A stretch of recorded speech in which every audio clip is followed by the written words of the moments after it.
morning, everybody. So today we're going to talk about sashings without cornerstones. So if you missed our first episode, you might go back and check it out. We talked about two ways to put on cornerstones and sashing. And this week we're talking about sashing without cornerstones and how you make sure that your blocks are aligned up. And then we're gonna some tips for the Tilda Cozy Quilt, which also has, strips in it, long strips and without cornerstones. So, and there's still some alignment with that. So let's start with what you might need for your project today. Always need a seam ripper. Gotta have that.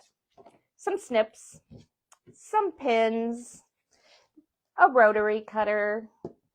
You might need a marking tool. Here's a little friction, maybe two. Well, I'll take two. And a ruler with a cutting mat. So this is, and of course, your fabric that you're going to cut into strips.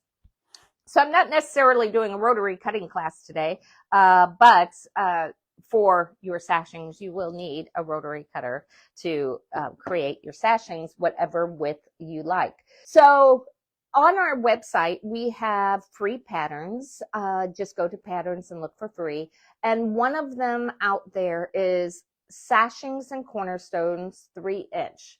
And that means the sashings are cut 3-inch. And on the layout, it tells you for 12 blocks, 20 blocks.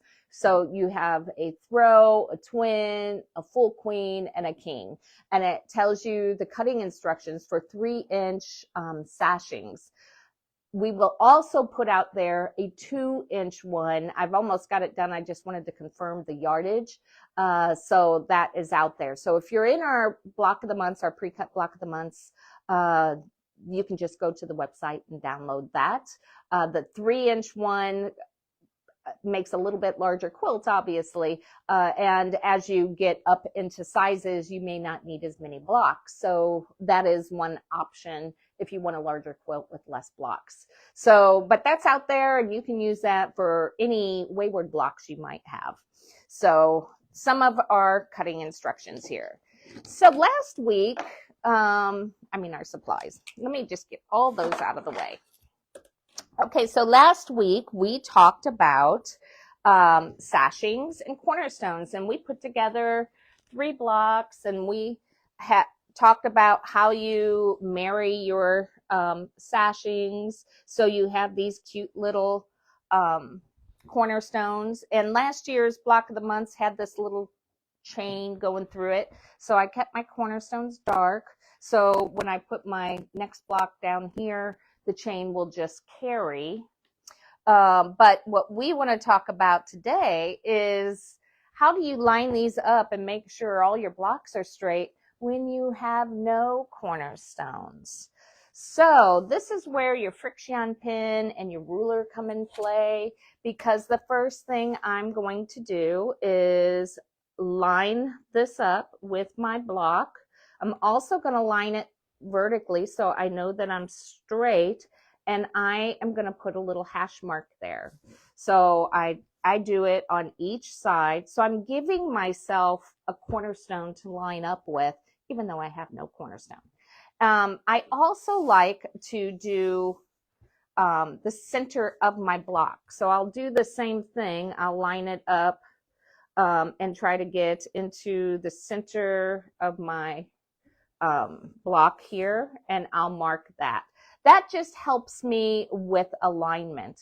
And that's after I do the strips. So a couple things on the strips. First and foremost, you're going to cut your strips based on the average of your rows. So I'm going a little backwards here. Let's start with that. How do you decide what the length of your sashing is? So once you decide the width, you have to decide how long is it going to be. Well, what I did, I have 3 rows of blocks. Okay, here's another row. And I took the average of my 3 rows. So, and you heard me talk about that last week when we took the average of each block. So for every step that we take, we look at averaging to make sure that in the end, our quilt is going to be square and flat as can be. So last week we squared our blocks, and then we measured our blocks, and we came up with the sashing that went between the blocks. Now we have to look at the row. So we average the rows. So I measured each block, and if you're if you're math challenged, I am. Just to reiterate, what is averaging? So I took the length of each one. So if one was 40 inches, one was 41 inches, and one was 42 inches, 40, 41, 42, then you would add those three numbers up and divide it by 3, right? And come up with 41. So my strips would be 41-inch long, regardless of how long my rows are, because I want to make them even all the way down the quilt. So that would be the first thing I would do, is measure my rows and then cut my strips according to the average.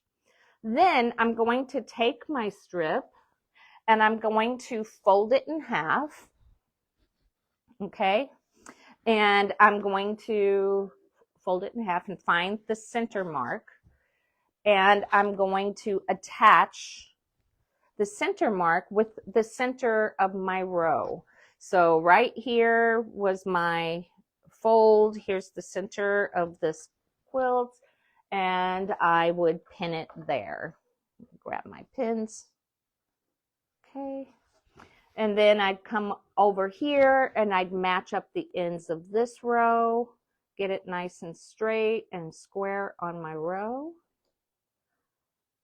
and I would pin it. Okay, then I'd come down here on the other end and I'd pin it. So if this was the 42-inch one, then I would have some fullness in my row.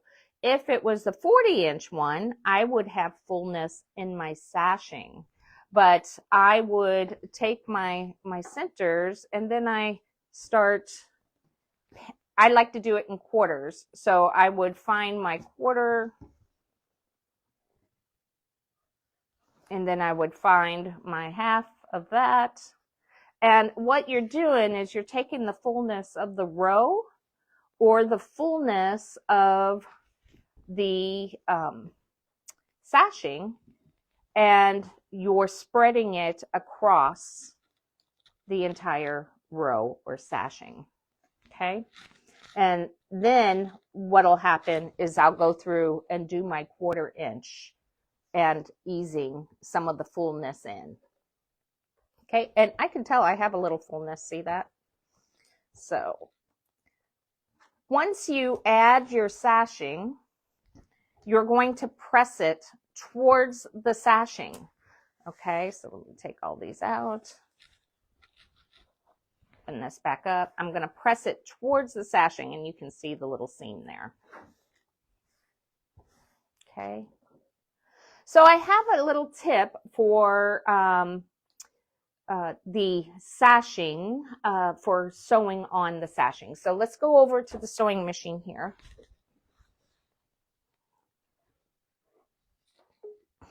All right, so we talked about finding your perfect 1/4 inch. You can go back to a past video and check that. And we talked about one thing that a lot of people do is they like to use their foot for sewing. When you're doing long strips, it can get a little wonky. So I don't look at my foot. I find a place down further, and my perfect place is about right here. So if I can guide my fabric where that is, or if you find that you need longer, you can get some glow tape or a piece of painter's tape. I'm gonna put it on there like that.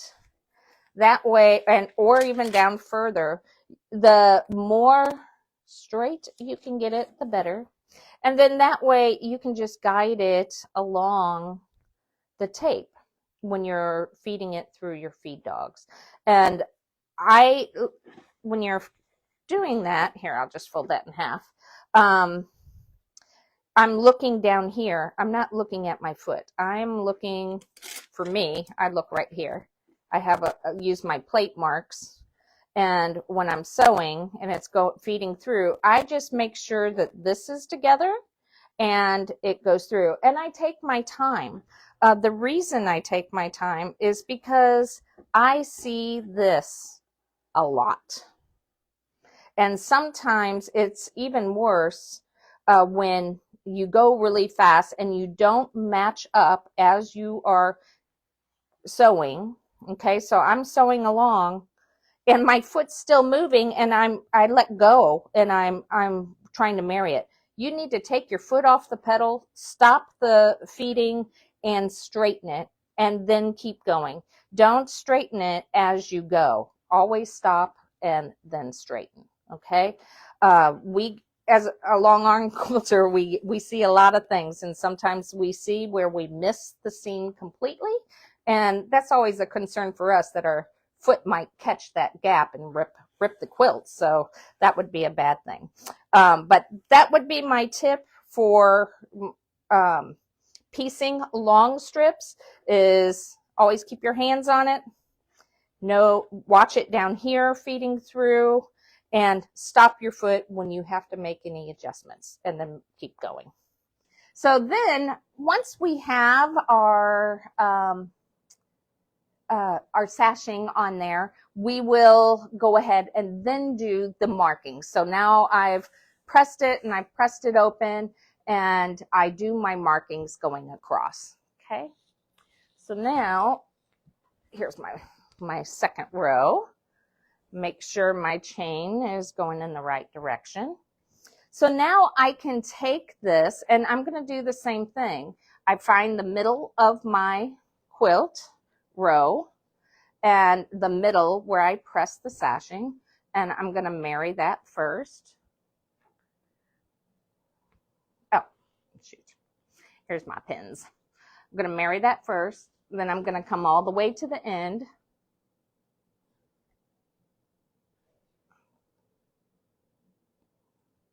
Okay, then I'm going to come all the way to the end.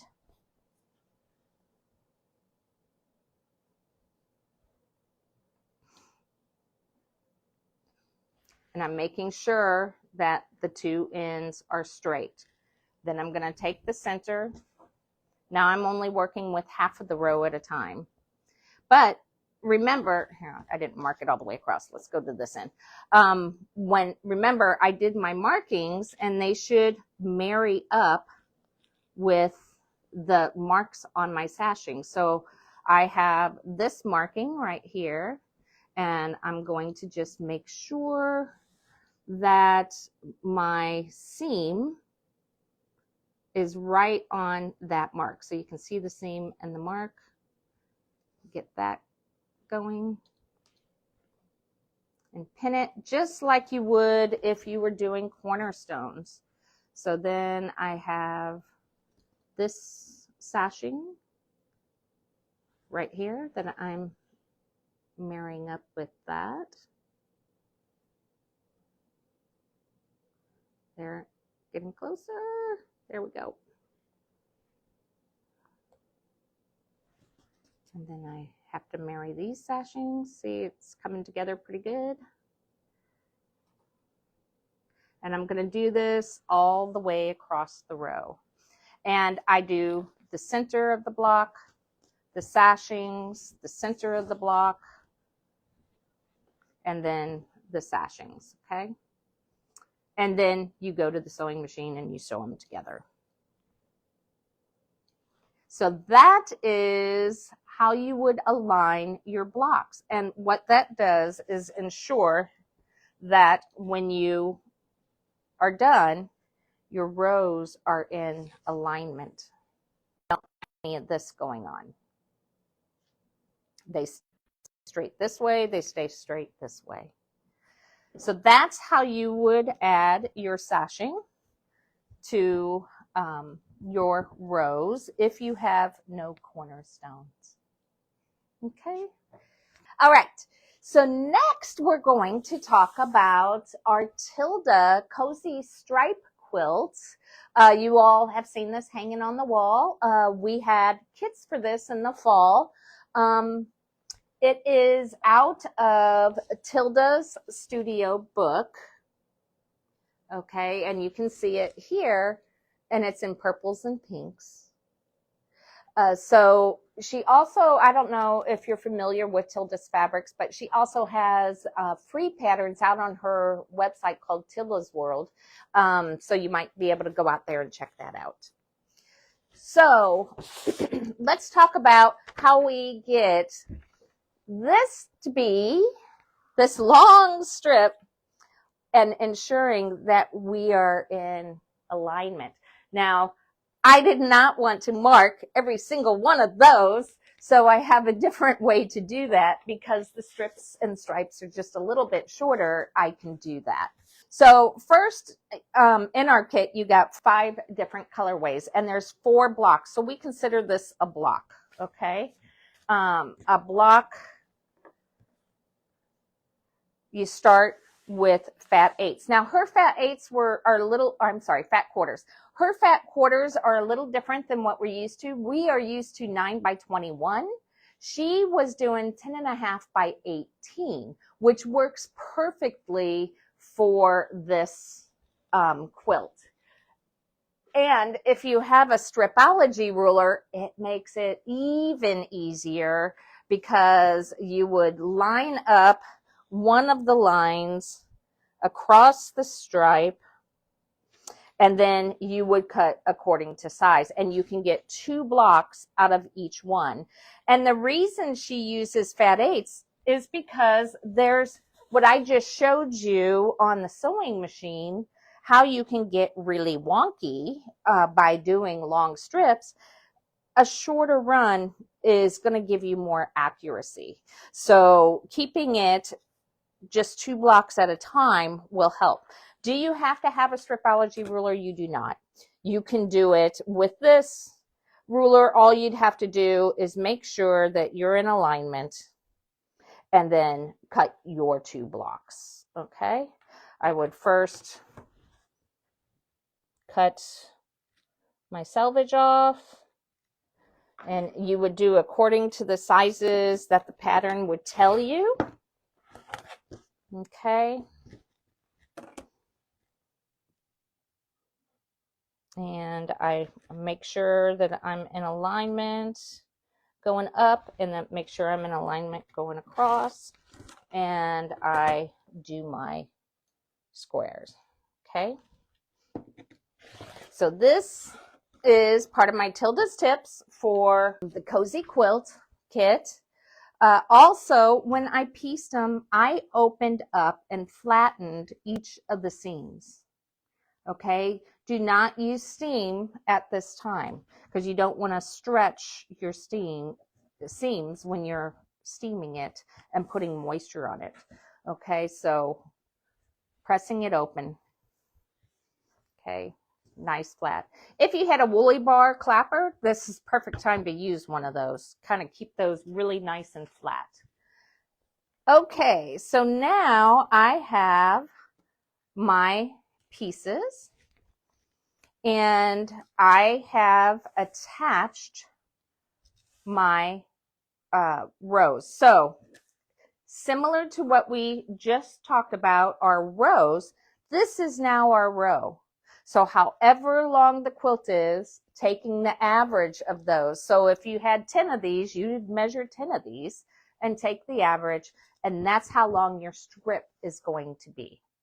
So 85, 86, 85.5, that's how long your strip would be going down the quilt.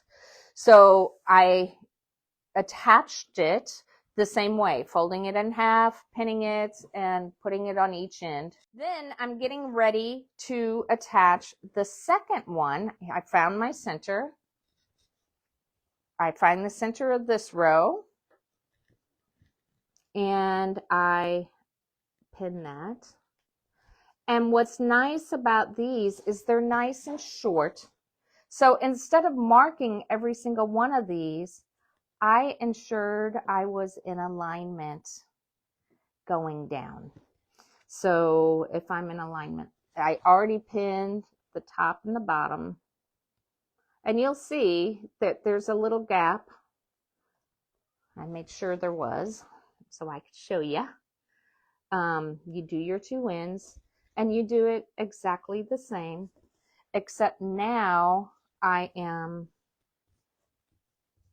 placing them with the seams here. The seam should go straight across. Okay. Pinning it all the way. Same with this one. Pretty close, not too far off. And then once you've pinned it all in place, you can take it to the sewing machine and do your 1/4 inch down. And then when you open it up, they should be pretty much in alignment. So you have that straight seam going all the way across the width of the quilt. And you can see it over here again. Okay, so that's a lot of little pieces to kind of keep straight. So this is the easiest way to do that. So guys, this is all I have for you today. Sashings without cornerstones and how to keep your blocks aligned. I hope you got a little tip or trick out of this. And next week, we're going to talk about cornerstones as a secondary design for your quilt. So I'll see you next Monday or Thursday if you join me for what's new in the studio. Again, we are on YouTube. Please like, follow our page here and on YouTube, and you will be notified every time we go live. Thanks for joining me this cold, cold morning. See you later. Bye-bye now.